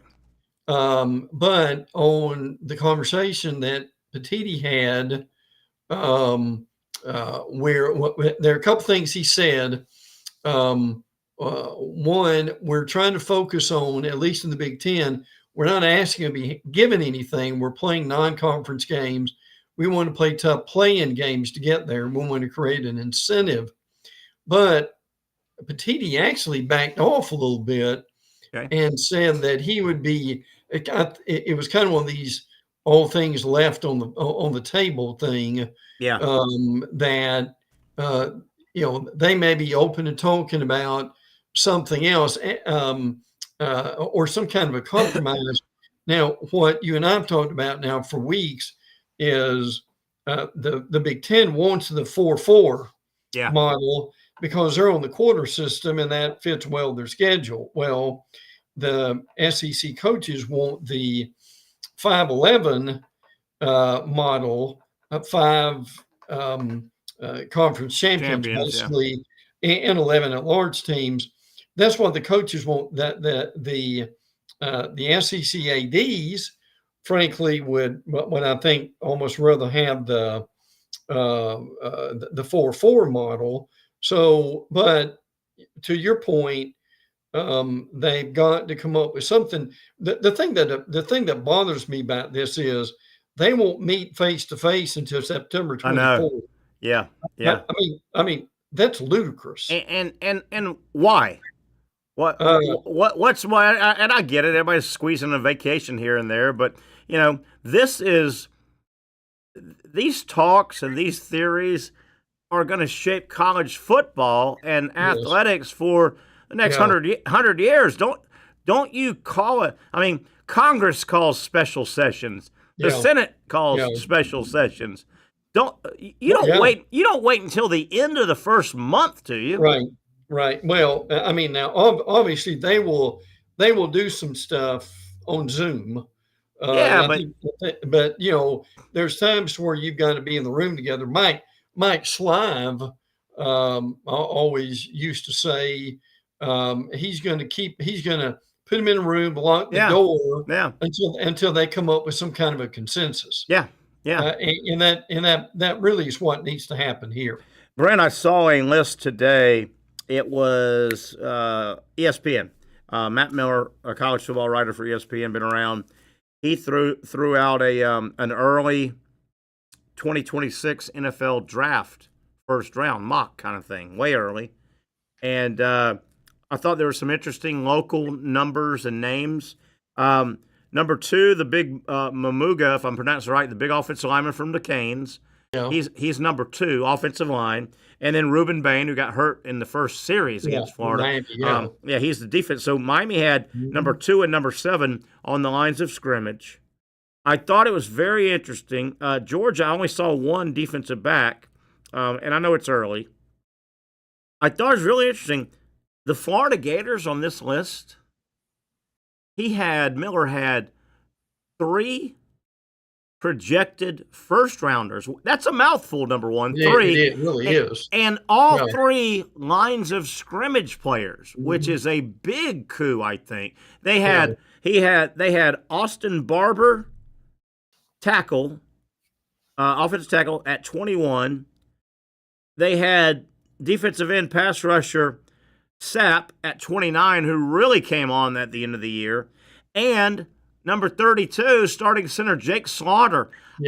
If those 3 are correct, that's a hell of a building block. 3 really stud lines of scrimmage players. That's nice for Florida. Well, I mean, that's really the center of the line. Excuse the pun. Yeah, sure. And look, I'm just telling you, Terry, they've got some skill position players. Jaden Ball is really good, and these 2 Wilson kids are really good. Receivers, the Jackson kid and the at running back. That they. I'm not saying those guys are going to be all Americans, but they may be on somebody's post.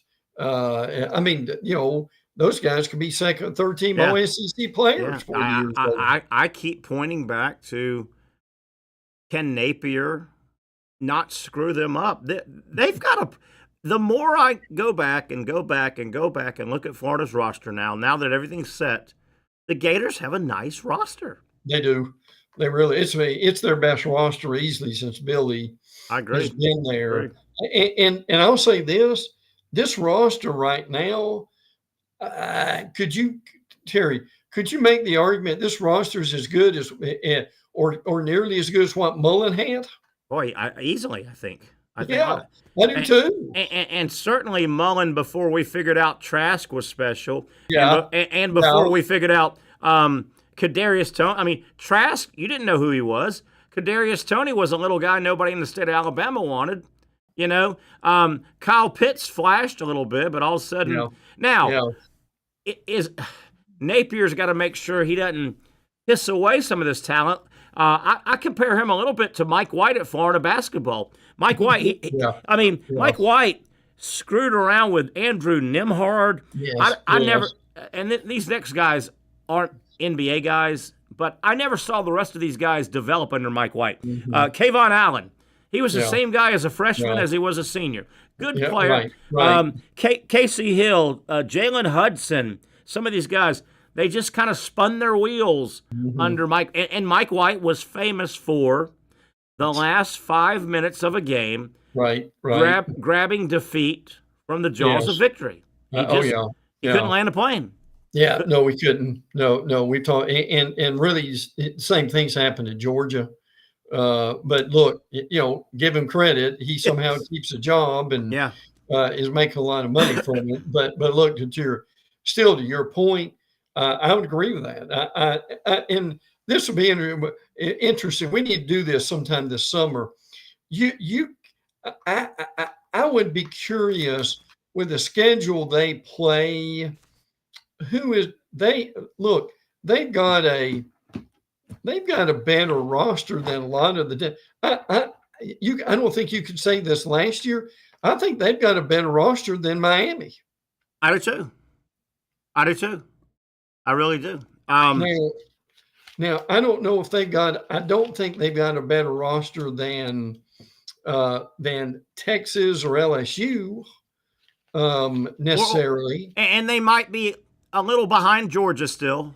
Yes. I think Georgia might player for player.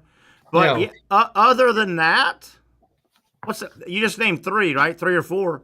Yeah. I've got the schedule here. I mean, they certainly are better than Mississippi State. Sure. They're certainly better than Kentucky. Sure. I think their roster's pretty equal to Ole Miss. Ole Miss. Ole Miss has a better roster than people think they do. Agreed. Now, and I think they've got a better roster in Tennessee.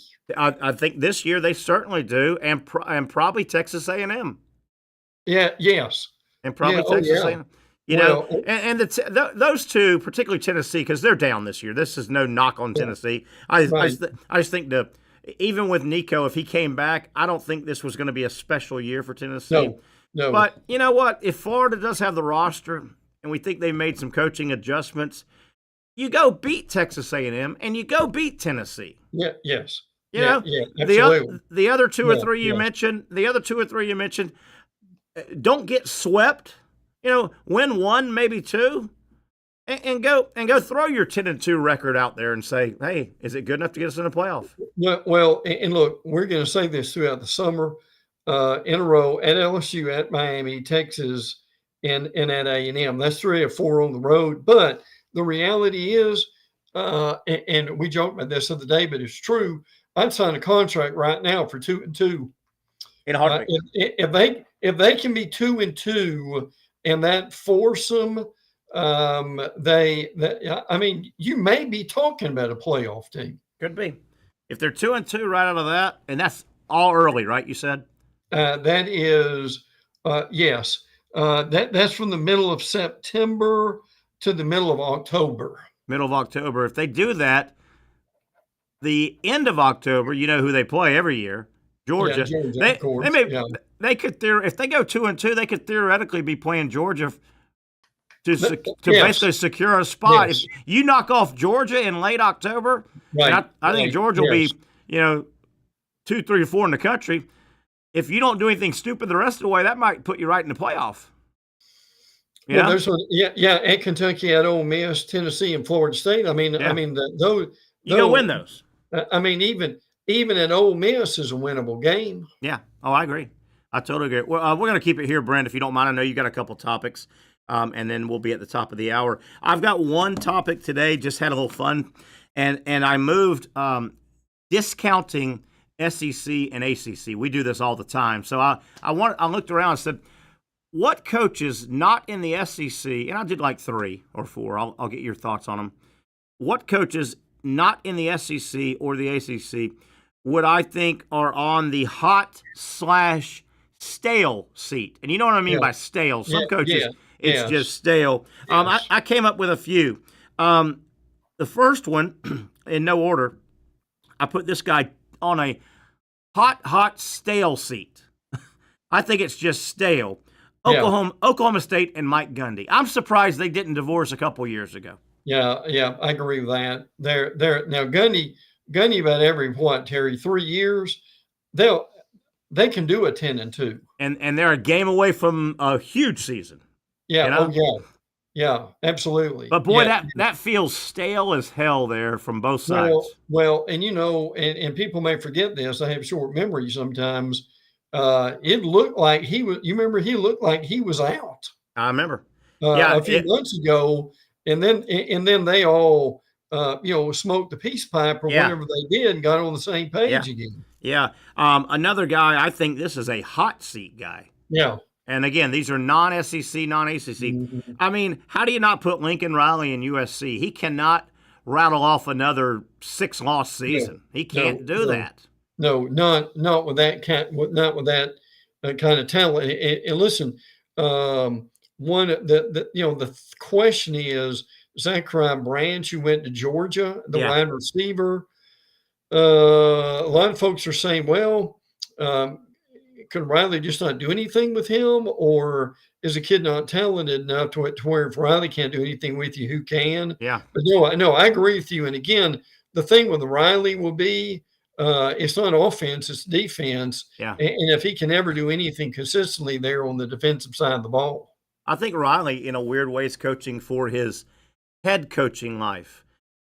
If he wants to coach football, if Lincoln Riley wants to coach football for the next 25 years, he can. He'll go be an offensive coordinator somewhere. But if he, what's the bed here, I don't think head jobs are running up his flagpole anymore. Yeah, I agree with that. Or if it is, it may be a head job in the new Pac-12. Could be a very step down, definitely. Another guy I put on here, and this is definitely stale. And I get it. He's such a legend. It makes it difficult. It's almost like, when do you tell Walter Cronkite to go? Kurt Ferentz. Kurt Ferentz. Yes. Had to be. Kurt Ferentz at Iowa. Everybody loves him. But, man, it felt like 5 years ago it was stale and the game passed him by. And I know his son was there and it caused trouble. Yeah. But they love him. And Iowa is a little bit different bird. There's loyalty really there. But wouldn't you agree that they need to make a move there? I'm not trying to fire the guy, but it's stale. It's really stale. He's the longest standing coach in college football, I think. At one point, same place.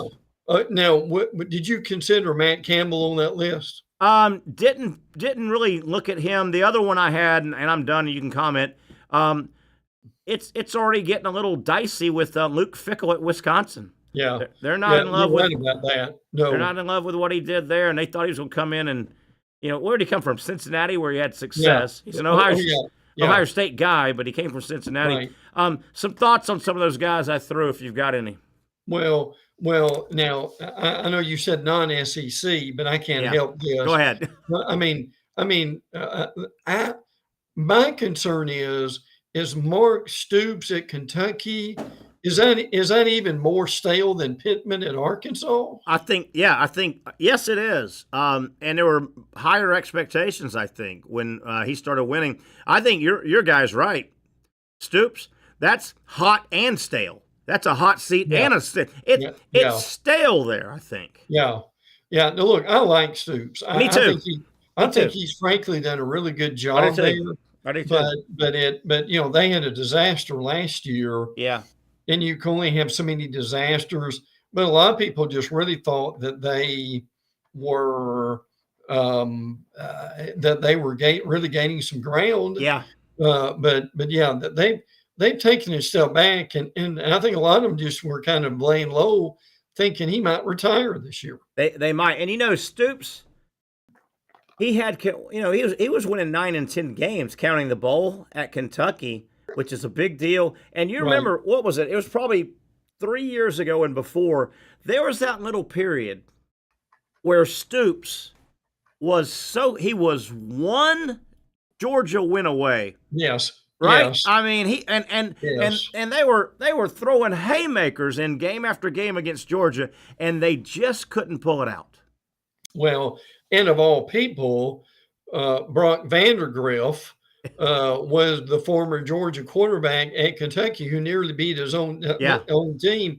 You remember that thing was a 13-12 thing. Yeah. If Kentucky wins that game, they would have been, they'd have had thrown a parade the next day. And right in the middle of the peak years that Stoops had at Kentucky, Florida beat Kentucky like 3 out of a 4-year run and had no business winning any of them. Right, true. There were the 2 touchdowns in one game where nobody was covered in the end zone. Remember that? Oh, remember that real well. Oh yeah. There was a horrifically called offensive holding on Kentucky with a really big leg kicker. They were going down to kick the winning field goal against Florida. They got a 15-yard penalty that moved it to about 58, and the guy barely missed it. There's and it was a phantom hold. They had like 3 games in a row against Florida that Florida won, and Florida had no business winning the game. He never could get that 11th win or whatever it was. No, and then you had the Kentucky win where Florida had was it 15 penalties or 15 like offensive line? Yeah. Horrible. In the game. Horrible. Brent, I'll let you take a peek at your notes if we've missed stuff. I got yours later this afternoon. I hadn't had a chance to get deep into them. Anything we need to be aware of? But be aware that tomorrow is Gator Day on the SEC Network. Yeah. So Tuesday, July the 1st, they've had Alabama on. I forgot who they had yesterday. And today I'll look on there and see. Well, we know it was either Auburn or Arkansas because they're going in alphabetical order. Yeah. Thank you for that. Obviously, the national championship game will be on. The tournament title against Tennessee, the men's golf championship, football back-to-back against LSU and Ole Miss. That'd be fun to see for Gator fans. Gymnastics.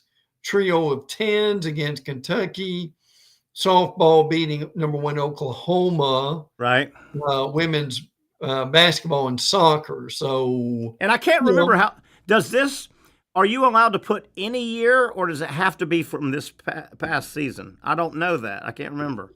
I think the majority of them are from this year. Yeah, but I wonder if you can sneak. You could probably still. You used to could. You sure did. You used to could do that. Yeah. So the SEC takeover is underway. It started on Sunday or Saturday, I guess. And Florida is tomorrow. So SEC Network, 24-hour period, will be nothing but Gator games and highlights and shows. And I think it's a wonderful idea for the dog days of summer for the SEC Network. And they've done it for, 11, 12 years now. Oh, yeah. It's brilliant. It really is. Whole lot of recruiting stuff. Yeah.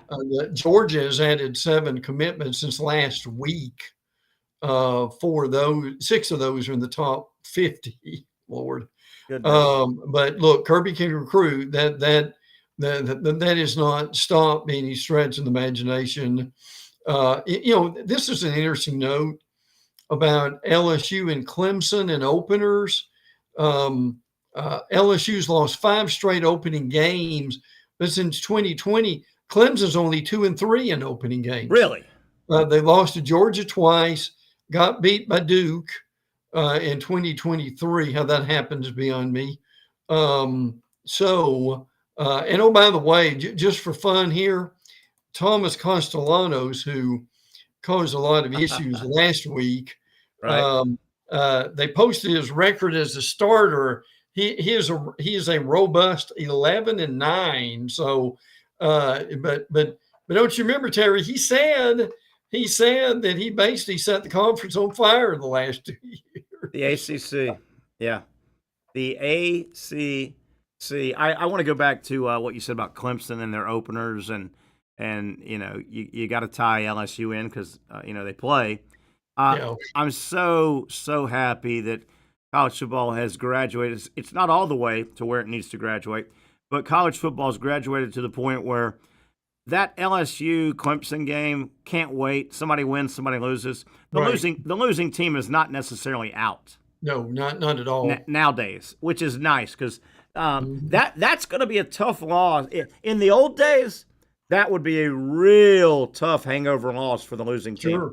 Well, it would be. But I think you can rally you go out and lose 28-27, you rally the troops, you probably can lose one more and you can still get in that damn tournament. The old days, that'd have been a shame. And the old days is why we didn't see all those games very often. Yeah. Well, look, the pressure for this game's on LSU. LSU's got to break that streak of 5 losses. They lost. They lost twice to Florida State, and they lost last year to USC. How in the world they lost that game that was a mess. That was a mess, and he's had a few of those games, Brian Kelly, where they opened up, obviously, and his team looked like in periods of those games, his team looked like when Florida opened up with Miami last year in Gainesville. I mean, the entire offseason, and the swamp is packed. That's your opening game, and you go, did they even practice? Yeah, in the summer. LSU has looked like that in some of those games with FSU. They have. Now look again. Kelly's not going to be fired unless they have an unmitigated disaster. As we mentioned the other day, his buyout's like $51 million. I don't care who you are. That's a chunk of change. So you wait on that one to be able to do it. And I'll tell you one thing, another thought that crossed my mind with the mention of all these recruits that Florida and Georgia have got. Right. Here's my point with this. Let's pretend a minute, okay? Let's pretend a minute if tomorrow was signing day. Yep. If tomorrow was signing day, you could put all these guys to bed, and you wouldn't have to babysit them for another basically 6 months. Yeah. So these are things they've got to go ahead and get done and get settled. And Terry, frankly, after all those official visits, I'm pretty sure this week's a dead week. I think it is. For recruiting. So, but man, that would have made a major difference if they would have. And I'm not saying that that's the date they'll come up with, but even if it was August 1st, that would make a difference. Yeah, that would make a big difference. But man, you could build. I don't know if you'd want to do this because of vacations and stuff. But man, you could build a big day around 4th of July. No question. A big day. Oh, yeah. And again, this is that one little blip that college football could use something. Right here in this 4-week, 5-week period, you could use something. Can you imagine one national signing day in late June, early July? Well, it would. I think right now that would have the momentum that you'd get from what we used to get in February. Frankly, if we had that, I think a lot of people, because we've had that, and we've got 1 minute left, Brent. I think because we've had that December signing period, And gosh, the Super Bowl now backs into February. I think some people have forgotten or didn't know how freaking big the month of January going into that first Wednesday in February, signing those 2 or 3 months were big. That was a season all to itself. It really was. There's no doubt about it. It was absolutely humongous, no doubt. But we still got the portal and signing day and OTAs and a whole bunch of stuff we're waiting on. All right, good stuff, Mr. Beard. Good stuff. We visit again. Next time we visit on this show, we will be checking off another month. June will be gone. That's right. We'll be a month away from college football. How about that? Cannot wait. Woo. He is Mr. Brent Beard. He brings a lot to our show, and we certainly appreciate everything he does for our show. All right, that'll get us out of here. I want to thank everybody that made it happen. Of course, Casey Kurtz producing, Patrick Young on hour number 1. He was busy from a busy weekend for Patrick, and a wonderful fundraiser for the Patrick Young Foundation. Also want to thank, as I just did a moment ago, Mr. Brent Beard for all he does with our show. All right, we'll get back together, take a little bit of a break, get back together 4 o'clock tomorrow. We'll be live in the heart of Mandarin. If you're in the area by Julington Creek, stop by Hurricane Grill and Wings at Julington Creek. We'll do it again tomorrow at 4 o'clock for the Young and Norvelle Show. You really got to hand it to him. Hold on. The previous play is under further review. I'm not sure what he could review, but okay.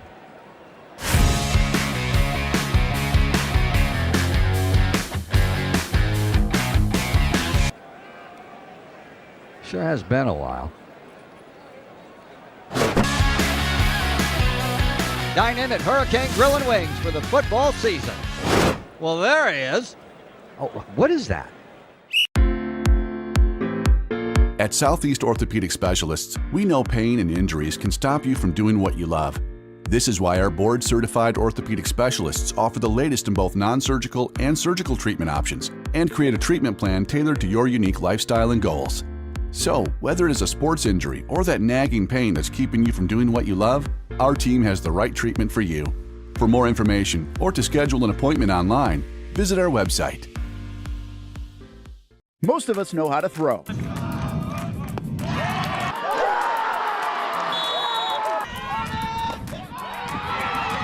But you need to know what to throw. I'm not talking about footballs, baseballs, softballs. We're talking about those items you need to recycle. Republic Services explains it easy. Recycling simplified. 1. Know what to throw. When in doubt, throw it out. 2. Empty, clean, and dry those materials. It takes an extra minute, but it makes a big difference. And 3. Don't bag it. This makes the recycling process faster and more efficient.